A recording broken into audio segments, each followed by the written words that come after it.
age-old question. This is a Doctor Who. Doctor Who? Yeah, I know. Who? Oh, who? Oh, I know. I hear an owl. Oh, I know owl. Who? I heard a clock owl once. I don't know. Do these No, they don't work. things work? Nope, not anymore. They were working. We're working. Yeah. Yeah, you broke them. Last speaker had one. It might be turned off. Well, let's turn it back. Aha. I work here too. No, turn it on. No, don't let him. Don't turn it on for him. How you doing? It's good. How are you? Oh, there. I'm good, thank you. Yeah. Who are you? Who is he? Does this thing work? The moves. Oh, okay. Yeah. Looks like they're from the Doctor Who. Looks like Doctor Who. Is this- His hair. Huh? Oh, Matt Smith. Yeah. Oh. That's not Matt. It looks like it's Oh, got a full that's not battery. Oh, Oh, no. mute off? Mute off?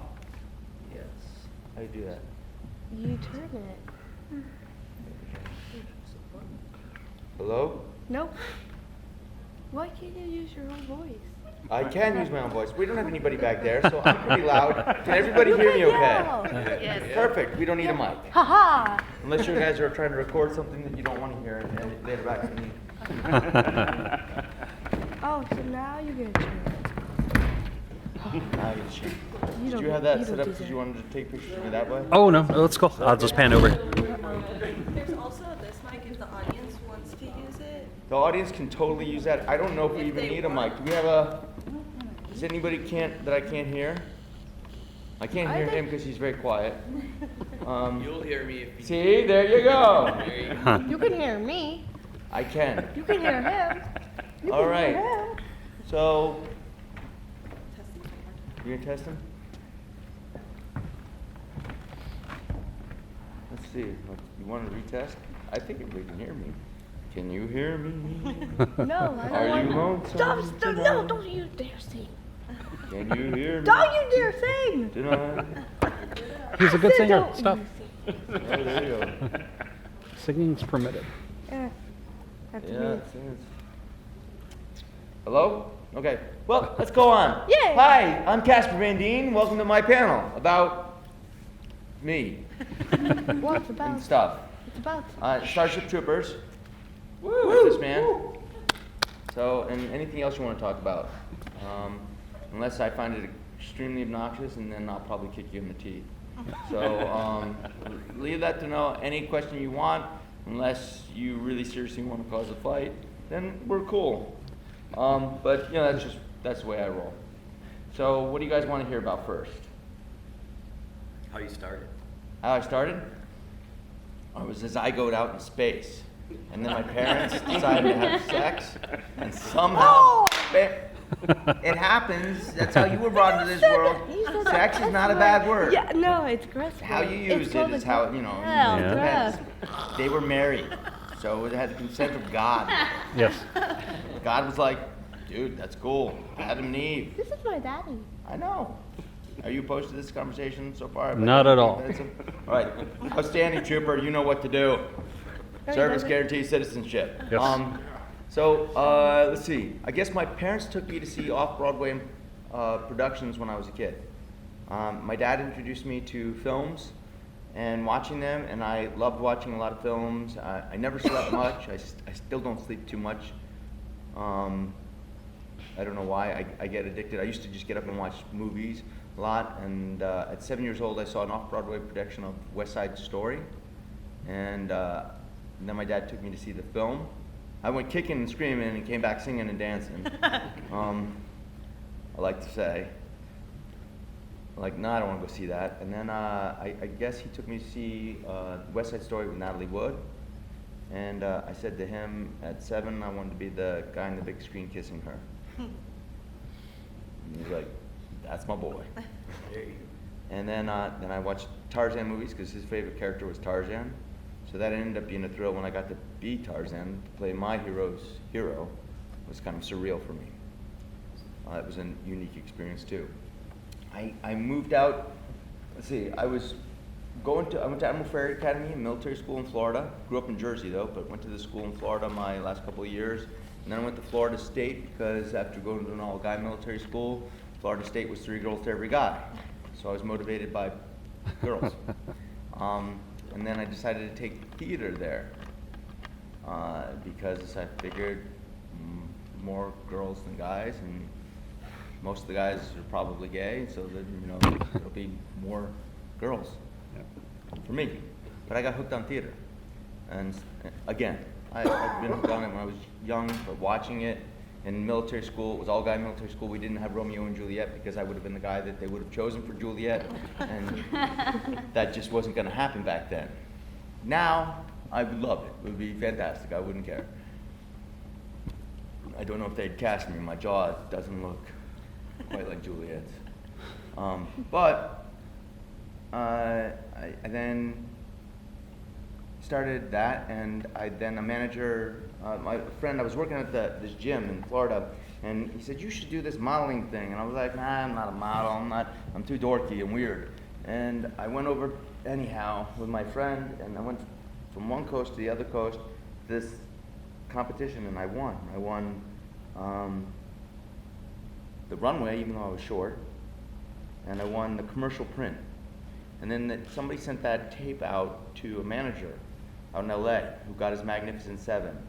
Who was looking for his Magnificent Seven is what he called us. Yeah. Elijah Wood, Jonathan Taylor Thomas, Jennifer Love Hewitt, one of the kids that played the middle brother in the Brady Bunch series, who's now a director, and Carol Ann Plante, who was a Broadway singer, and was on a show called Harry and the Hendersons, and then me, and one other person. But pretty much we all worked all the time. And then he died of AIDS 2 years later. I moved out to California at age 19 to pursue that. I booked my first commercial. I booked my very first audition. I had a call back, had to sing and dance. I started singing, "Start spreading the news," and all the people in the room just looked at me like this. And I said, well, this isn't working, so I started singing a reggae song I wrote, and they, more like a calypso song, I guess, and they booked me on the commercial. And I got in the union, went out to California, met with that manager, he wanted me, and then 8 years later, I got Starship Troopers, so it was an overnight success. I did like 90210, Beastmaster 3, One Life to Live, a whole bunch of different little things.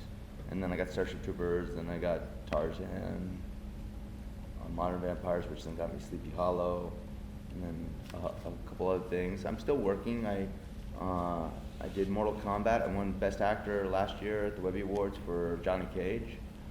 And then we did season 3, and it's coming out, I think, next month or the following month. Then I've directed 3 movies now.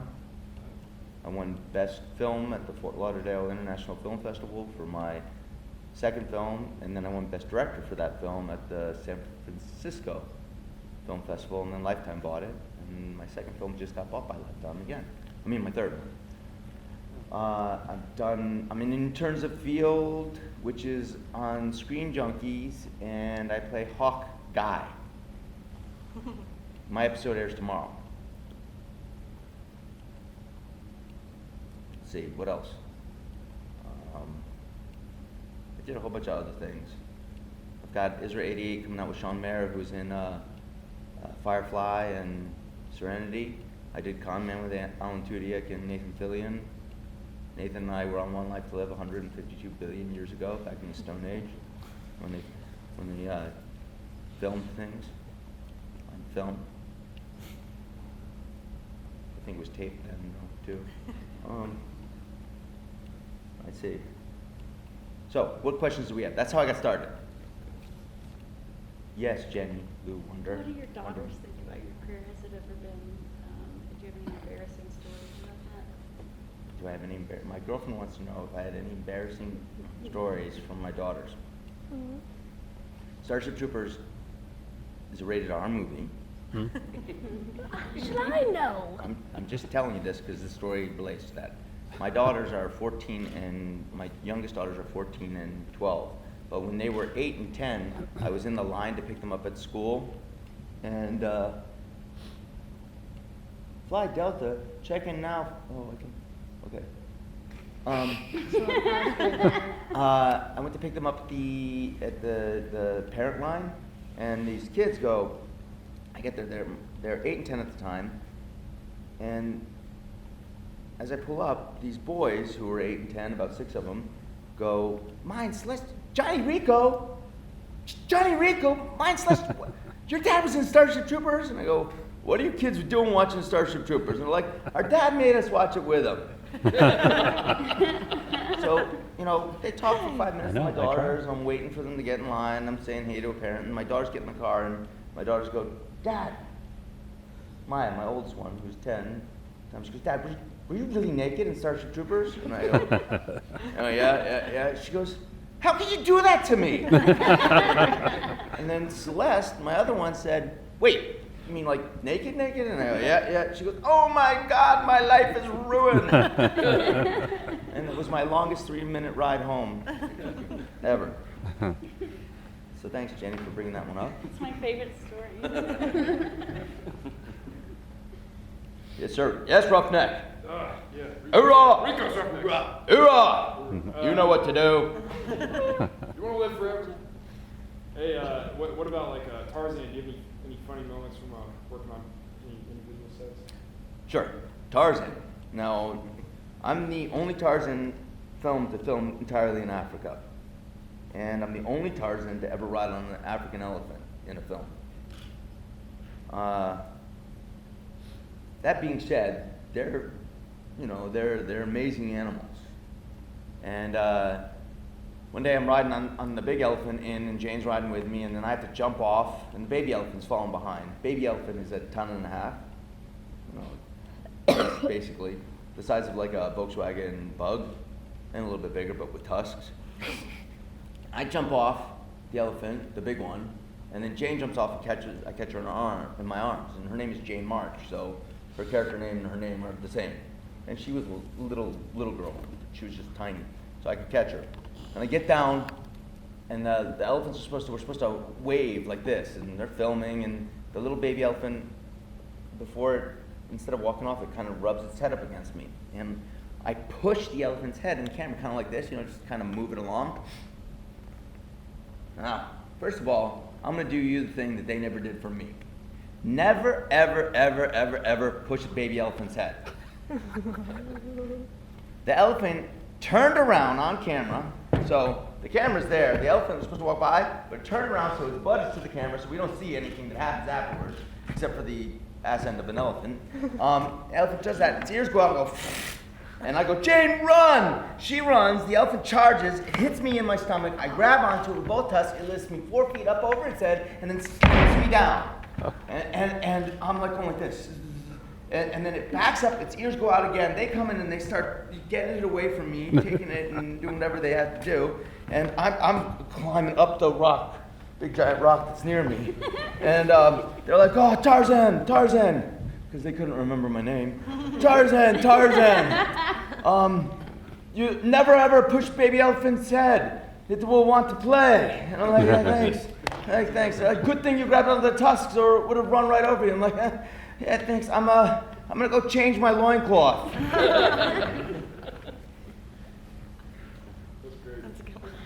Yeah. It's great that I grabbed the tusk, otherwise I wouldn't be here to tell the story. Yes, Gizmo.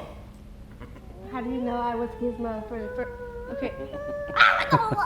Okay. First, how do you know I was Gizmo? Just wild guess. Just pulled that one right out of the hat. Yeah. And second of all, how many movies? Yes. Were you the? Okay, was No. this the first movie? Sometimes. Okay. How many movies do you play? Is this the only one you play? Some people think that, but I've been a lot of them are the haters. It's a tough business, but it's an amazing business. I've been working for 28 years. I've done over 107, 108 films, TV shows, and stuff like that. But what? But the most successful one for me was Starship Troopers. I did Sleepy Hollow, which was pretty successful, and I did Tarzan, which was not so successful, but still was an iconic role for me. I played in other roles. I played in movies where I've been cut out. I played in other movies which were smaller budgets. One of the great gifts of this is I'm doing exactly what I love. I get to be in films, and some actors, some people never get to do that. I'm fortunate enough that I continue to do that, and I keep getting hired. I get rehired by a lot of the same people, and I feel fortunate in that. I love acting, I love directing, and I have a great time doing it. But sometimes you get labeled something, and Johnny Rico is a character that pretty much I can't go a day without somebody yelling Rico, Johnny. I never was Johnny Rico, but until I did this movie, and for the last 19 years, I've been called Johnny Rico pretty much on a daily basis. Somebody yells it, or some quote from it, which is for me the most thrilling thing, because I think as an actor, a lot of actors never get the opportunity to have a role that touches people in some way like that. The fact that people still yell at me like that, or a lot of times it's military, they'll still go Rico, and then I'll be like, dude, what's up? And it's a thrill for me. It's magical, and I feel fortunate to have that opportunity, because I could have gone without ever having that and just doing little films and been really happy too. But I have one really huge one for me that gets a lot of attention.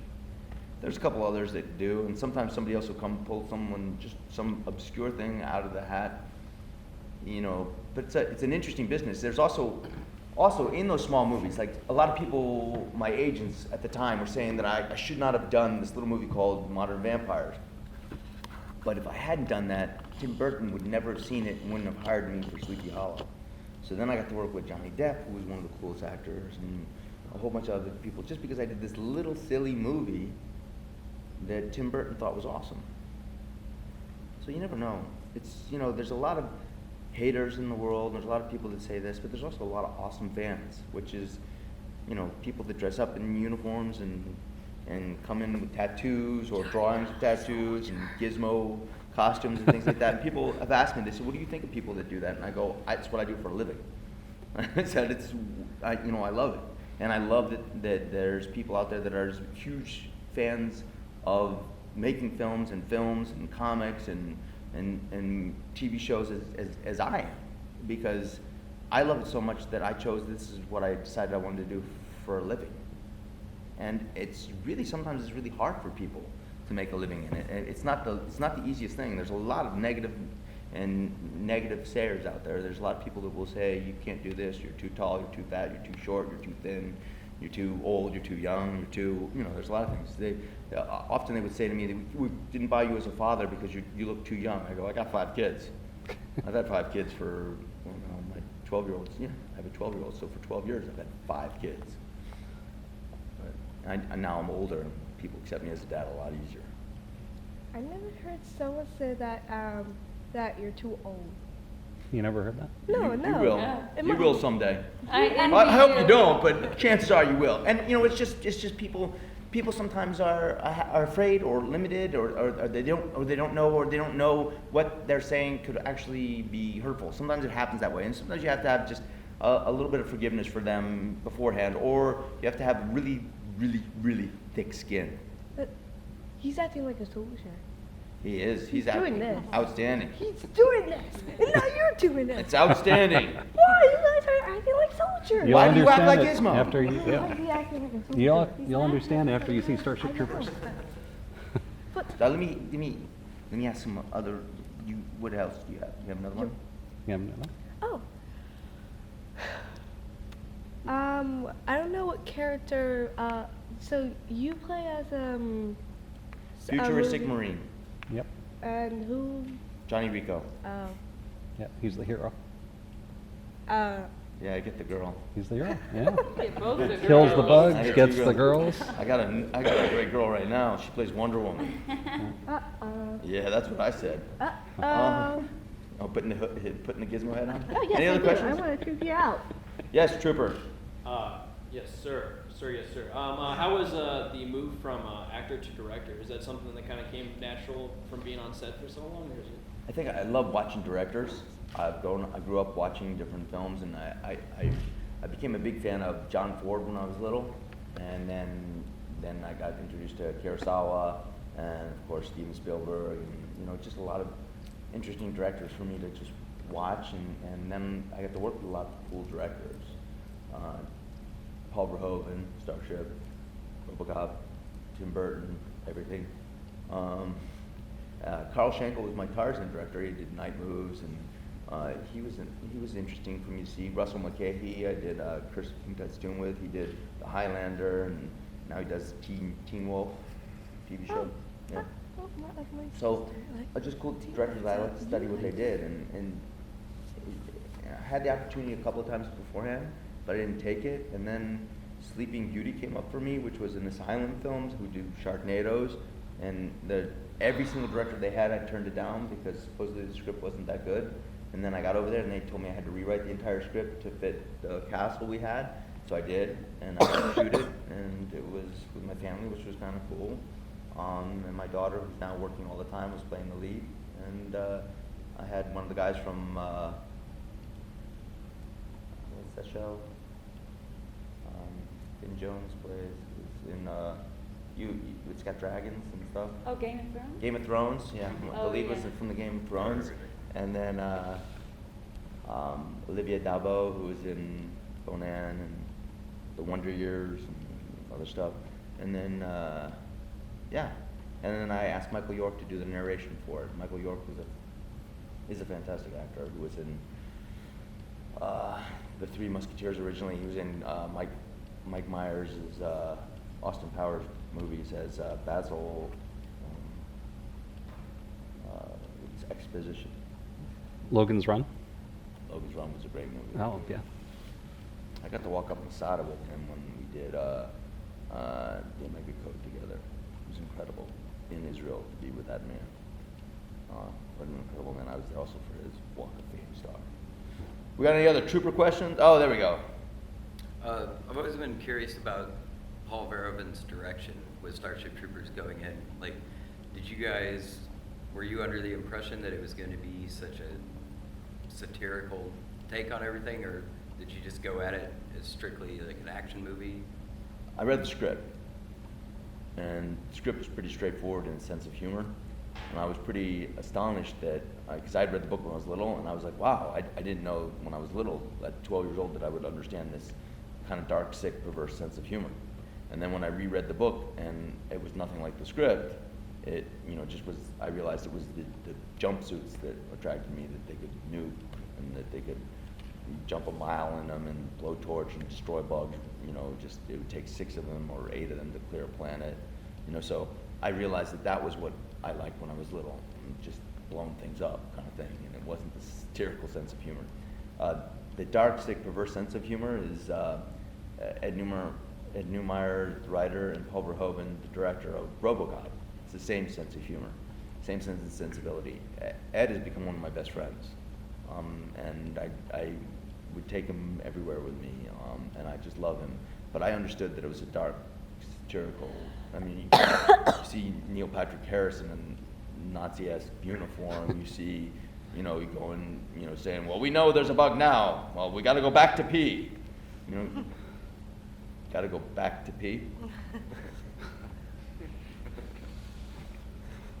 Say it with a straight face. Don't you know that's what we're good for, sir?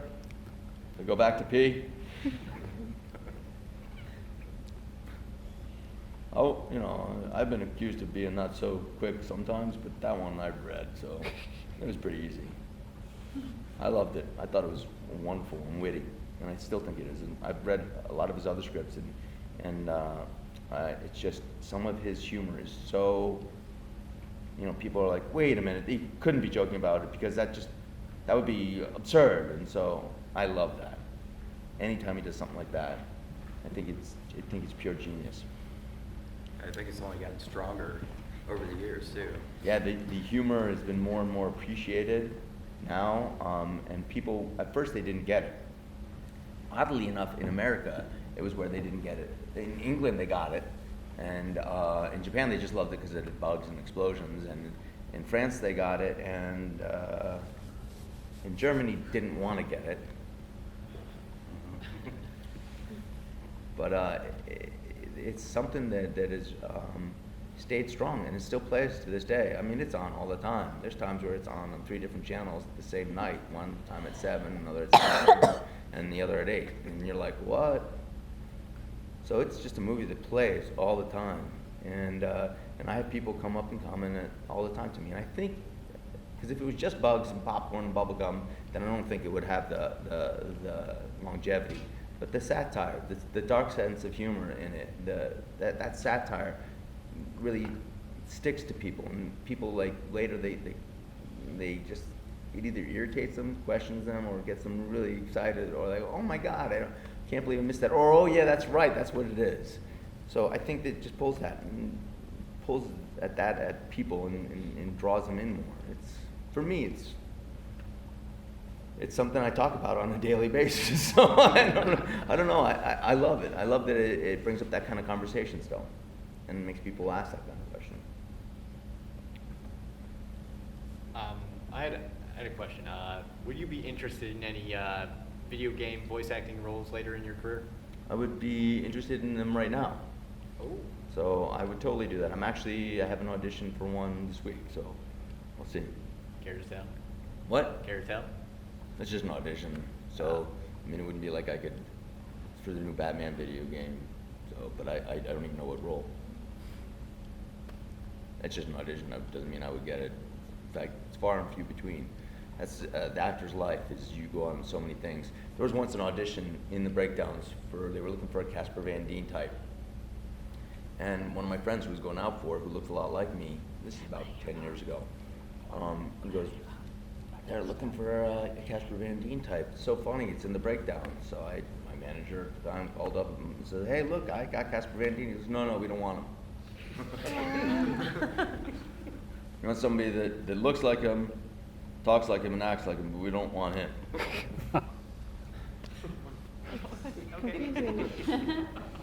That's the business. They have an old saying too. They say there's 4 stages of an actor's career, and you can put in any actor's name in this, except for Tom Cruise, I guess. But it's like, who's Casper Van Dien? Get me Casper Van Dien. Get me a younger Casper Van Dien. Who's Casper Van Dien?